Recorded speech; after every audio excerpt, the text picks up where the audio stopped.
కార్మికుల సమస్యల పరిష్కారం కోసం రామగుండం ఎన్టీపీసీ కార్మికులు ఒక్కసారి బీఎంఎస్కు అవకాశం ఇవ్వండి. బీఎంఎస్ జాతీయ ఉపాధ్యక్షులు సుంకరి మల్లేశం పిలుపు.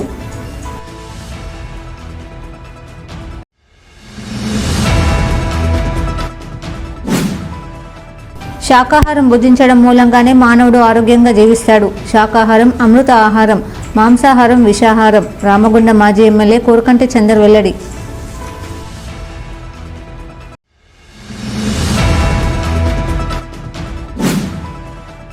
రామగుండం ఎన్టీపీసీ గుర్తింపు సంఘం ఎన్నికల్లో కార్మిక వర్గం ప్రశ్నించే గొంతుక సిఐటియు వైపు నిలబడాలి.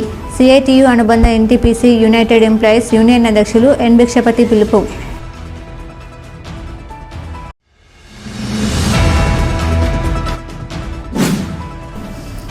సింగరేణి లాభాల్లో కార్మికులకు 35% పైగా వాటా ఇవ్వాలి. అలియాస్ పేర్ల కార్మికుల సమస్యలు మానవతా దృక్పథంతో పరిష్కరించాలి. సింగరేణి సిఎన్ఎండిని కోరిన హెచ్ఎంఎస్ గౌరవ అధ్యక్షురాలు కల్వకుంట్ల కవిత.